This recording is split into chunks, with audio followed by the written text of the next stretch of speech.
Nah, bagaimana nasib dengan kata imperatif?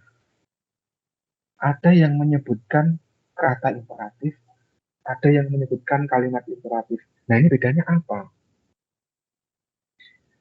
Suatu kalimat dinyatakan sebagai kalimat imperatif itu jika mendapatkan kata perintah atau mendapatkan verba imperatif. Syarat verba imperatif itu, kalian lihat di layar, mendapatkan akhiran atau sufiks ikanlah. Itu syarat untuk menjadi kata imperatif.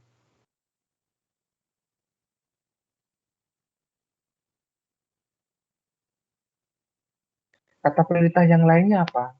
Menggunakan ini yang menyatakan perintah, bacalah. Ini mendapatkan sufiks lah ya, sufiks, sorry, partikel lah ya.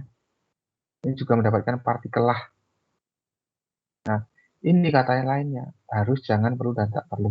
Nah, di pertemuan hari ini, Bapak akan menjelaskan ketiga jenis dan fungsi kata imperatif, deklaratif, dan interrogatif.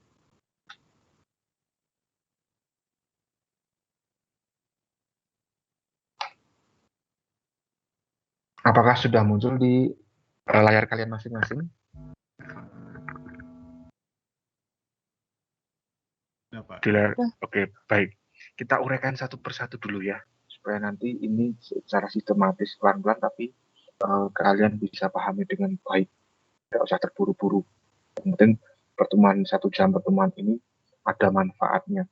Ya, kalian mendapatkan sesuatu. Oke, ini 5 kaidah kebahasaan. Ada kalimat perintah, imperatif, konjungsi temporal, keterangan waktu, dan kata teknis. Jangan bosan-bosan. Kalimat perintah ini kelas di jenjang SMP sudah dipelajari.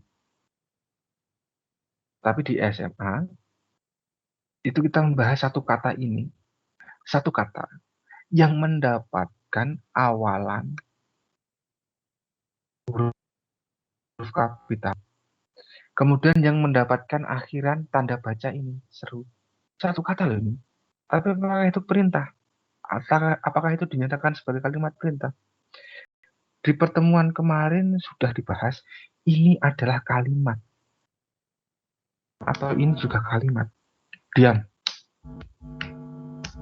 Ini sudah kalimat ini. Ya. Nah, jadi yang Bapak fokuskan di pertemuan ini bukan kalimat perintah. Konjungsi temporal sudah dipelajari di kelas 10.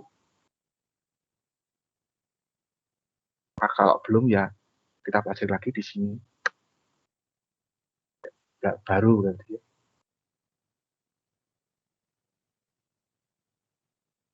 Kemudian keterangan waktu, kata yang menyatakan keterangan waktu.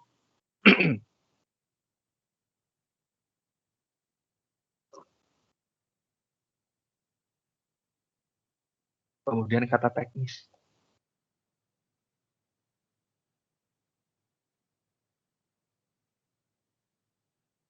Beda konjungsi temporal dan keterangan waktu. Itu terletak di teks yang kemarin Bapak tunjukkan. Ya. Jadi intinya keempat kaidah ini tidak Bapak fokuskan karena sudah dibahas di kelas 10. Nah, yang Bapak fokuskan adalah ini. Kaidah kebahasaan imperatif dan kawan-kawannya. Kita sedikit mengulang. Kalimat imperatif merupakan kalimat yang berfungsi untuk memerintah orang lain agar orang lain mengikuti perintah kita. Bersama dengan kalimat deklaratif, interrogatif, dan seruan. Kalimat ini juga termasuk dalam jenis kalimat berdasarkan fungsinya. Adapun ciri yang melekat pada kalimat ini adalah yang pertama, ini jangan lepas. Kalau tidak ada nomor 1, ya nomor 2. Gitu ya. Ada apa ini? Yang izin kemana?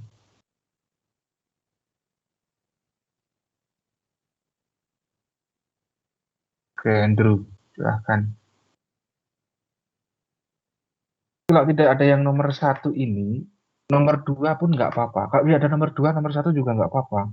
Harus ada salah satu itu.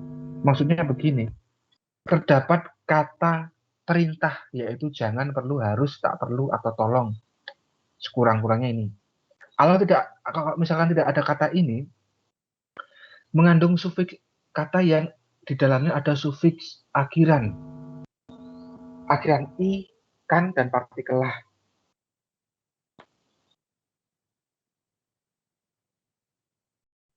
Contohnya ini kalimatnya. Coba. Ini kita membuat teks prosedur, akan membuat brownies. Nah, di dalam satu kaidah kebahasaan, dalam langkah-langkah itu ada kalimat seperti ini. Taburkan coklat. Bapak nggak tahu bagaimana membuat brownies ya. Pokoknya ini membuat kalimat saja yang Bapak bisa buat kalimat ya. Taburkan coklat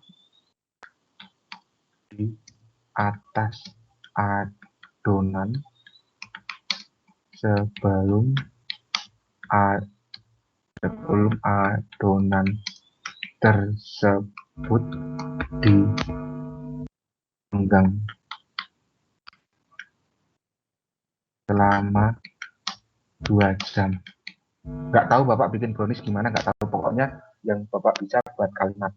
Nah, di sini kalimat imperatif itu menggunakan tanda titik, tidak menggunakan tanda seru.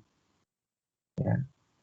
Nanti kalau kita gunakan tanda seru, nanti malah masuknya ke dalam kalimat perintah. Ya. Nah, kita uraikan, lihat kalimatnya, struktur kalimatnya per kata kita lihat. Taburkan coklat di atas adonan sebelum adonan tersebut dipanggang selama 2 jam. Ini namanya kalimat gini saja. Nah, 2 jam. Ini kita ketemu ya. Nah, ini adalah akhiran kan.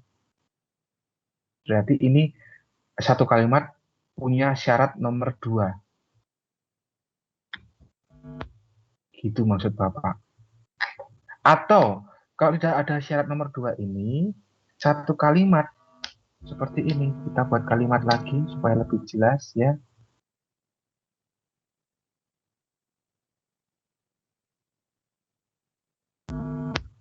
Jangan brownies itu dipanggang atau direbus. Nah, Bapak nggak tahu. Nah, pokoknya ini saja ya. Yang putri-putri itu yang suka memasak itu brownies itu dipanggang ya.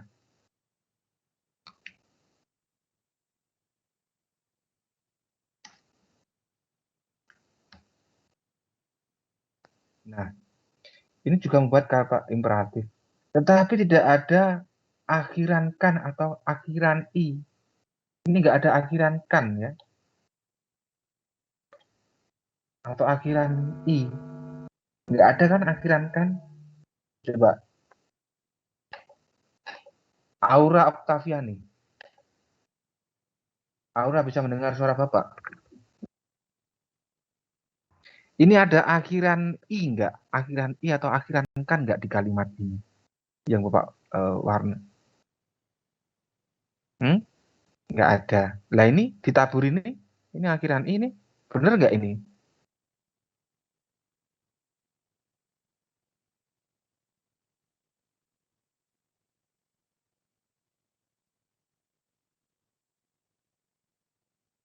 Ini ditabur ini loh, ini ada i-nya. Ini apa ini? Ini akhiran atau apa ini? Menurut kamu? Bukan ya? Nah, ini adalah konfiks. Awalan dan akhiran. Awalannya di, akhirannya i. Yang dibutuhkan apa? Akhiran saja. Kalau misalkan ini, nah, jangan panggang adonan sebelum taburi coklat. Berarti sudah ada kata imperatif 2. Yang pertama adalah jangan. Yang kedua apa? Yang kedua taburi.